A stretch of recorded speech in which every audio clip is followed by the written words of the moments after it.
Hey, what's up, YouTube? How y'all doing today? All my fans, all my people that are subscribing. If you subscribe, please hit that like button and that notification button. And when you hit that bell, hit all so you get all of my content.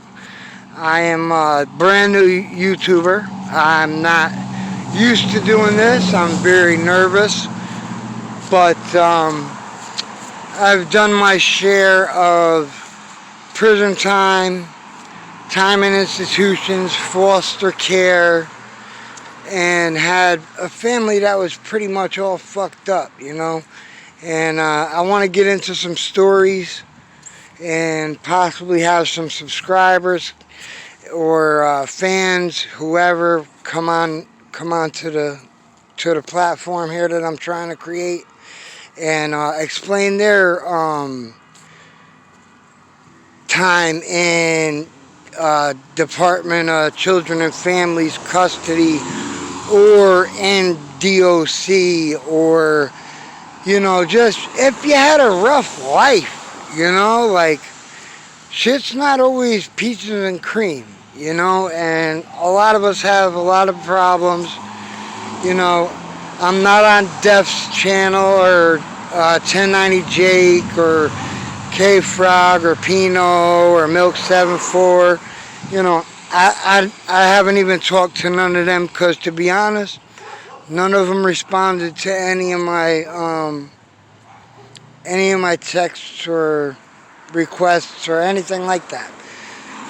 And I promise to be different than that. Any fans that subscribe, I will answer every single question, no matter what, no matter how long it takes.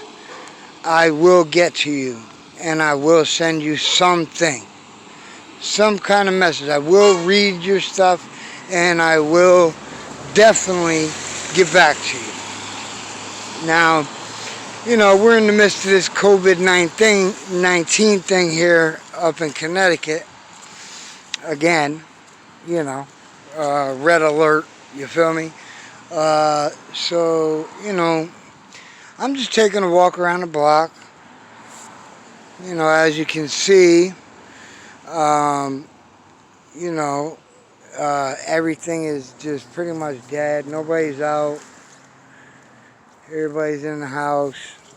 Normally, even though it's kind of dull out and shit, people's be out, chilling, talking, neighbors, whatever. I got my mask on even though ain't nobody around because, wifey wants me to be safe, and I got children. So that's what the most important thing is. Now I'm going to drop this video. I'm sure a lot of people are going to not like it, not want to see it, or make fun of me, whatever, and that's fine as well, but yeah, just to give you a little taste, I was born August 27th, 1981. My mother was a crackhead, my father was a heroin addict, as well as a dealer. Now, me growing up, and it's not likely you normally remember this type of shit. It's just shit that, aunts, uncles, cousins, older cousins, people that seen them and knew shit, told me about. But, my father was a dope dealer, you know what I'm saying? Dope addict, dope fiend, too. You know what I mean? Beat the shit out my mother. Fucked her up. My father actually left me at 5 years old, home alone in my crib when I was 5, with 102-degree fever, to go get drunk with his friends. You know what I'm saying? What kind of father does that to their child?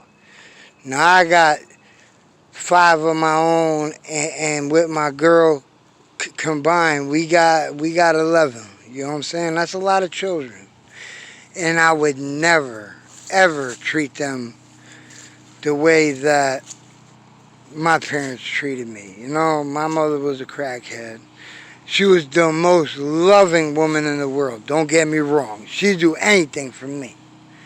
You know, she just had her drug problems, and, you know, that was it. You know, it was just my whole growing up was all around drugs, alcohol, gangs, motorcycle clubs, bars. You know what I'm saying? You know, I'm affiliated. You know, obviously, you know, I'm a Latin King. You know, not to glorify gangs or, you know, anything like that, but I am not part of a gang.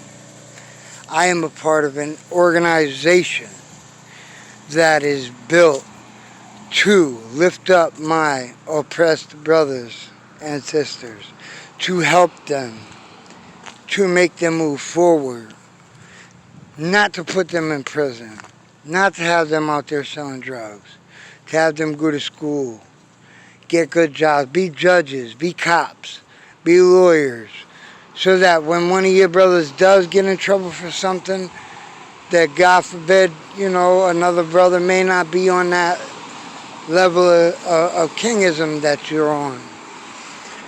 But I'm not gonna go into that. I can't really speak on that. You know what I'm saying, on YouTube. Anyways, so my father and my mother's both drug addicts, dope dealer. You know, he was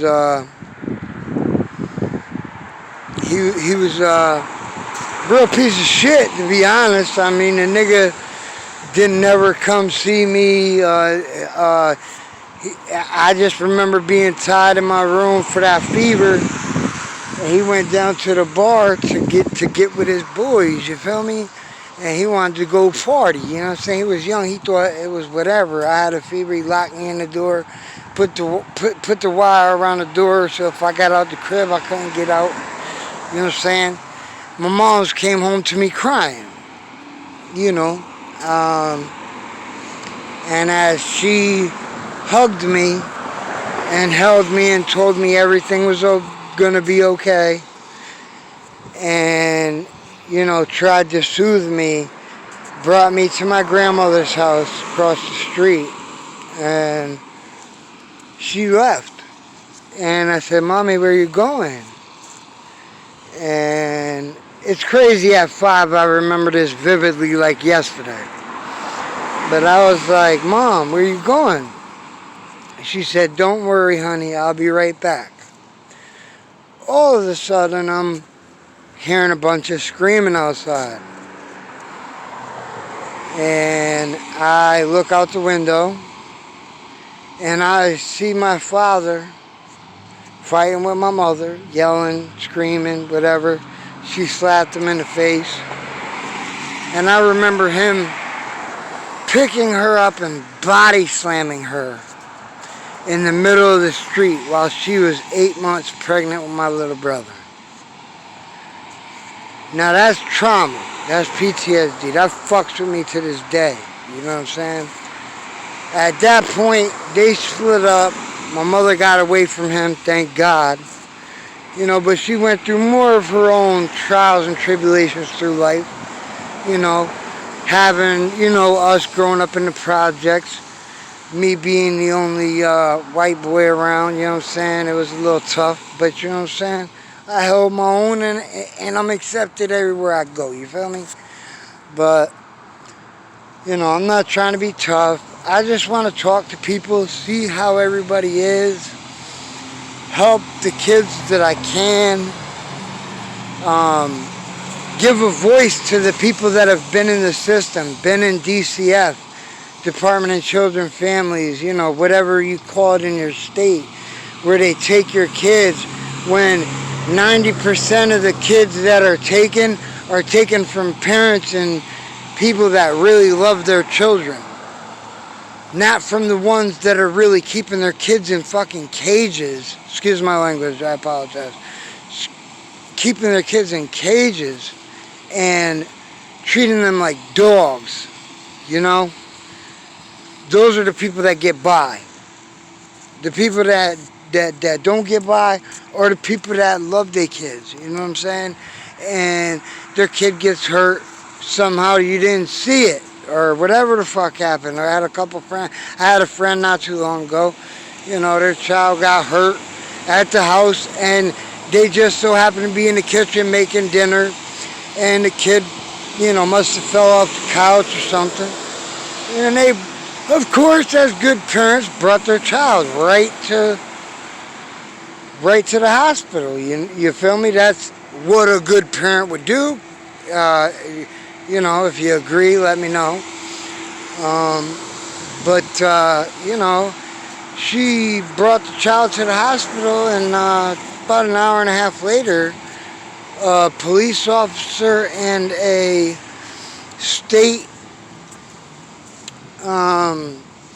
representative for the Department of Children and Families was there to speak with her, saying that their child was on a 48-hour hold, and they could not take their child home, and they could not be in the room alone with their own child, because they didn't see what happened, and they didn't know exactly what happened to tell them exactly how everything happened. Okay. Now, to me, that's a crock of shit, The kids get hurt all the time, you know what I mean? Kids get hurt, you know what I mean? And they're going to be wild, and they're going to do what they got to do, because they're exploring Earth. They want to know what's what feels like. Can I jump from here? Can I get down from here? And as a parent, you need to give your child that little bit of space to explore and be there for when they're scared and they come back to you, But, back on the subject, my life, I seen that happen with my moms, and, that did a number on me, you know what I'm saying? And, I think ever since then I wasn't right. My brother was born. I felt like she loved my brother more than me for some reason, So I had a hatred towards my mother, resentment, and a resentment towards my little brother. And so as soon as he was born, I was 4. I ended up in foster care. My mother couldn't take care of me. I don't know how she could keep my brother, but she couldn't keep me. The drugs had to play a part in it, And that's pretty much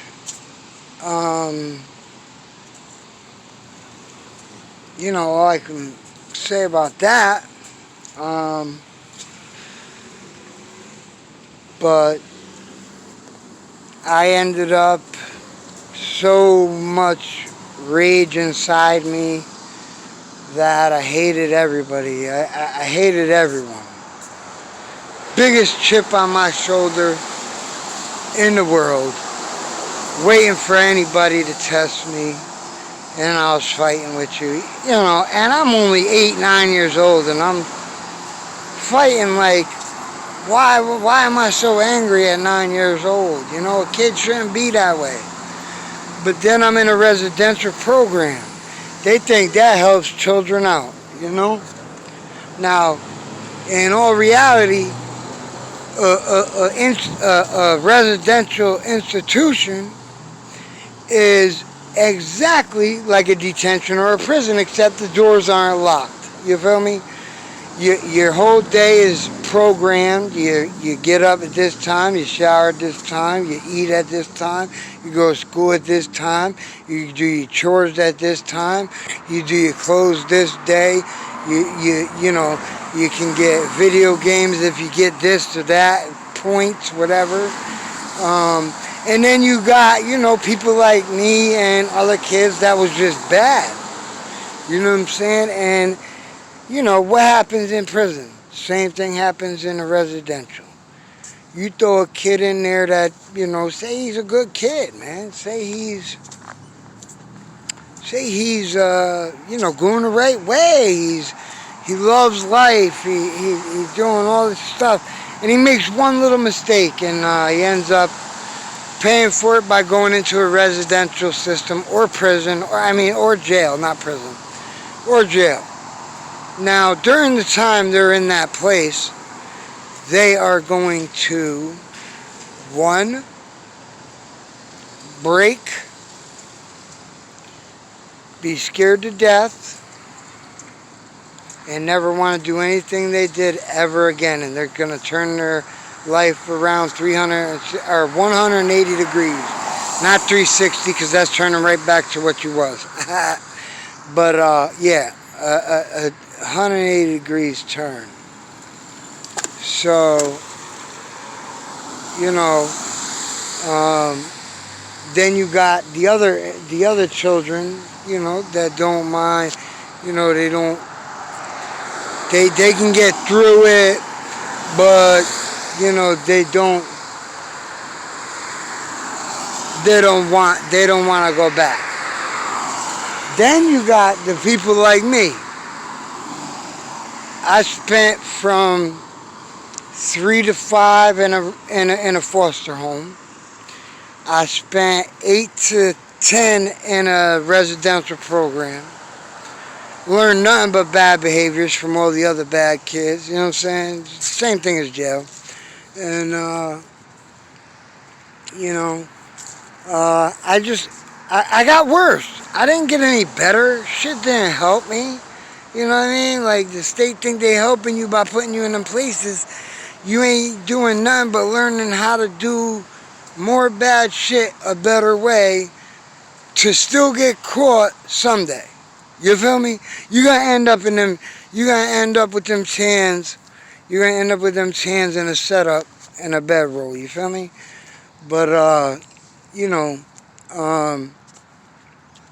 so yeah, I was away again from 8 to 10. Came home to my mother. Learned all them bad behaviors. I was doing all kinds of stealing cars. With a friend of mine. I'm not gonna mention any names. We don't do that here.